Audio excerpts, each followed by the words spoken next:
Get out. You don't belong here anymore, Marcus shouted, throwing another box of my things onto the lawn. I stood still, watching my childhood photos scatter across the grass, trying not to cry. My name is Olivia. At 29, my own brother was kicking me out of the house where we grew up. Our grandma, Elena, had raised us here after our parents died in a car accident. This was the house where she taught me to bake apple pie, where she helped me walk again after my own accident. Marcus, please, I said, my hands shaking. Grandma left this house to both of us. You can't just. Can't what? He smirked, tossing more of my stuff. I deserve this house. I have a future. You just paint and teach kids. What a waste. I watched as he went back inside, probably to find more things to throw out. The morning sun cast shadows over the lawn, making his mess even clearer. Books, art supplies, old photo albums, all scattered like fallen leaves. Just 3 weeks ago, we stood in the same yard for Grandma's funeral. Marcus had acted like he cared, telling everyone he would honor her memory.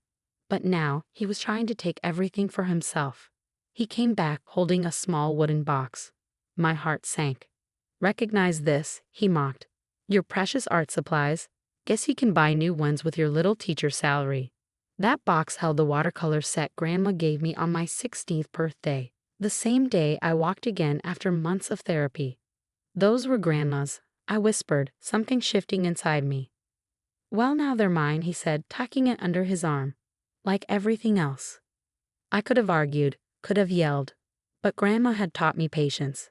I took a deep breath. You know what, Marcus? Keep them, I said, surprising even myself. What? He looked confused, expecting a fight. Keep everything. You need it more than I do. I started picking up what I could and loading my car.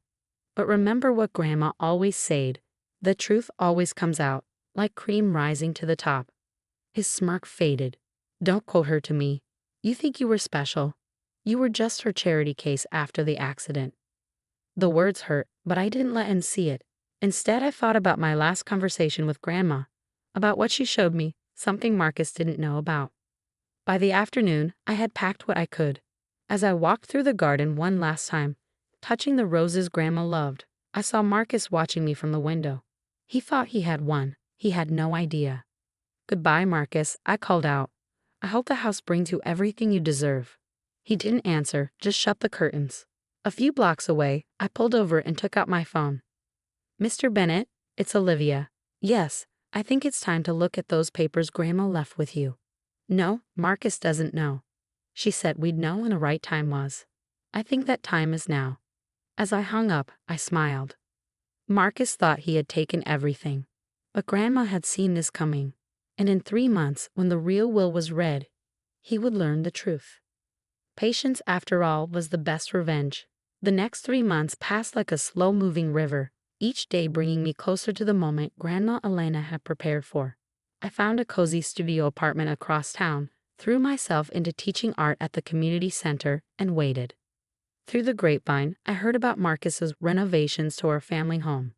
He'd torn out Grandma's beloved rose garden to install a modern patio, replaced the vintage stained glass windows with standard panes, and painted over the hand-stenciled walls she'd spent years perfecting. Each change felt like a personal attack on her memory. Mrs. Patterson kept me updated, her weekly calls filled with barely contained outrage. You won't believe what your brother did now, she'd say, detailing Marcus's latest attempts to erase Grandma Elena's touch from the house. He's even talking about selling her antique furniture to buy modern pieces. I listened patiently, knowing that each change Marcus made was another nail in his own coffin. What he didn't know was that Grandma Elena had documented everything in that house, from the original blueprints to the historical significance of each architectural detail. One morning, exactly 2 months after Marcus had thrown me out, I received an unexpected visit at the community center. Miss Winters, one of my young art students, tugged at my sleeve. There's a man here to see you. He says he's your brother. I found Marcus waiting in the hallway, looking uncomfortable among the children's artwork displayed on the walls. His usual confident demeanor seemed slightly frayed around the edges. What are you doing here? I asked, keeping my voice neutral. He shifted, glancing around before speaking. I need Grandma's recipe box. The one with her apple pie recipe. Some historical society is doing a feature on the house, and they want to include traditional family recipes. I almost laughed at the irony. The recipe box you threw out with my things? I didn't. He paused, realization dawning. It was in your stuff, along with many other things you didn't bother to check before tossing onto the lawn. I turned back to my classroom. Good luck with your interview. Olivia, wait, he called after me. Maybe we can work something out. I mean, you're still family, right?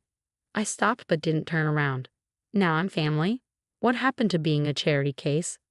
His silence spoke volumes. I continued walking, leaving him standing there among the finger paintings and crayon drawings. He had no idea that the Historical Society's interest wasn't a coincidence. It was part of Grandma Elena's plan, set in motion by Mr. Bennet months ago.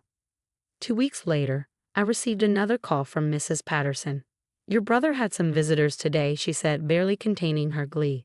Official-looking people with clipboards. They spent hours taking pictures and making notes. Marcus didn't look too happy when they left. I knew exactly who they were. The Historical Preservation Society had finally begun their assessment of the house.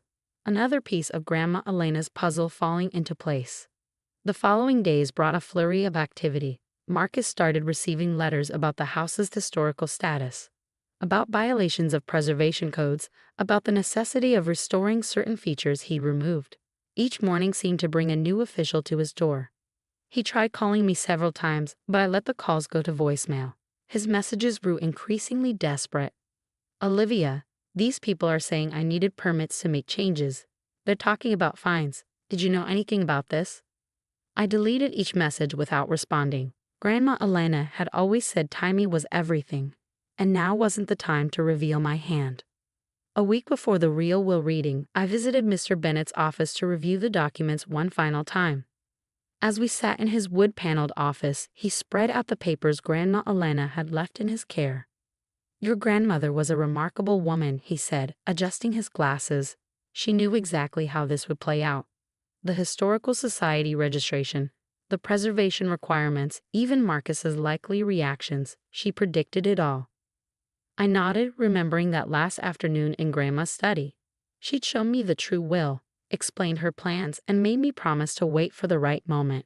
Marcus needs to learn a lesson, she'd said, her eyes sharp despite her illness. About family, about heritage, about what really matters. Are all the pieces in place? I asked Mr. Bennet. He smiled, patting the folder in front of him. Everything's ready. The Historical Society's report is complete. The preservation orders are filed, and the property's heritage status is officially registered. Your brother's recent changes have only strengthened our position. As I left his office, I felt a mix of emotions. This wasn't about revenge. Grandma Elena had been clear about that.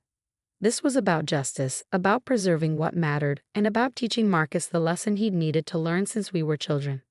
That evening, as I sorted through the few photographs I'd managed to save, I found one of all of us in the garden.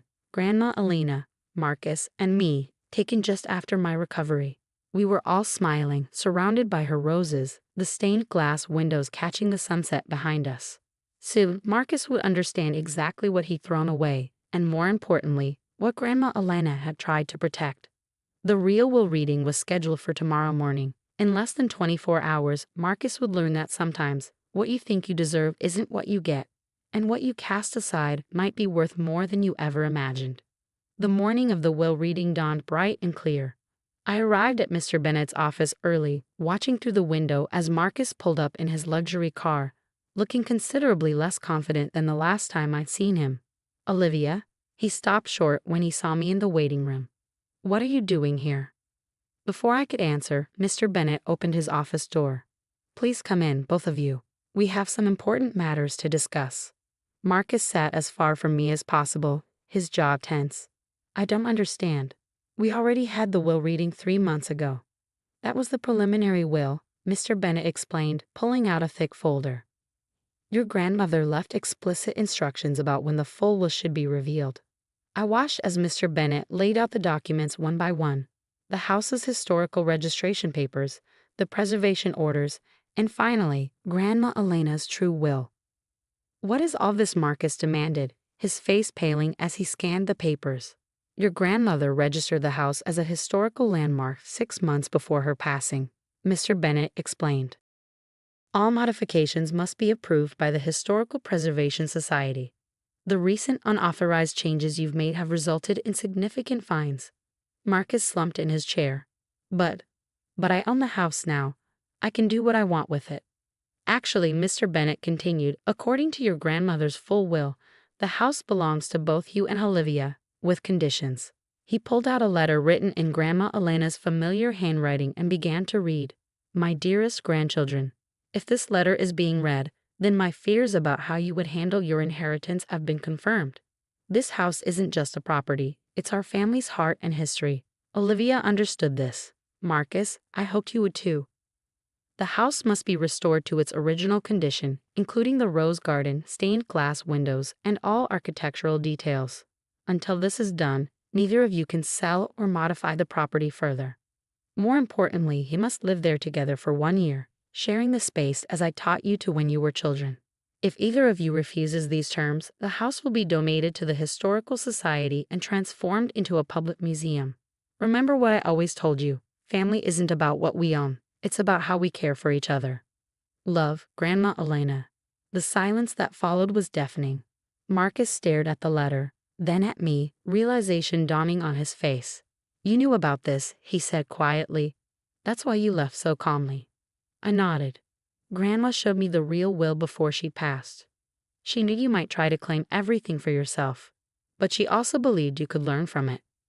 The renovation costs, Marcus whispered, looking shell-shocked, will be covered by Grandma's secret restoration fund. Mr. Bennett interjected, but only if you both agree to her terms. Marcus turned to me, and for the first time in years, I saw my brother instead of a competitor. I've really messed up, haven't I? Yes, I said softly, but it's not too late to fix it. Over the next few weeks, we began the process of restoring Grandma Elena's house. Marcus hired craftsmen to recreate the stained glass windows, and I helped replant the rose garden using cuttings Mrs. Patterson had preserved. Slowly, the house began to feel like home again. Working together, we discovered papers and photos we'd never seen, each one revealing more about our grandmother's life and wisdom. One evening, as we sat on the porch watching the sunset through the newly restored windows, Marcus spoke. I'm sorry, Olivia. I forgot what this place really meant. What family really means. I handed him a slice of apple pie, made from Grandma's recipe that Mrs. Patterson had thankfully saved a copy of. Grandma used to say that sometimes we need to lose something to understand its true value. He smiled, taking a bite. She also used to say that the best revenge is letting people realize their own mistakes. This isn't about revenge, I replied, watching the last rays of sun paint the rose garden in golden light. It's about remembering who we are and where we came from. As we sat there, sharing pie and memories, I could almost feel Grandma Elena's presence in the gentle evening breeze. She'd known all along that the house wasn't just a building. It was a bridge between past and future, between siblings who'd lost their way and needed to find it again. Sometimes the best endings aren't about winning or losing. They're about rediscovering what matters most.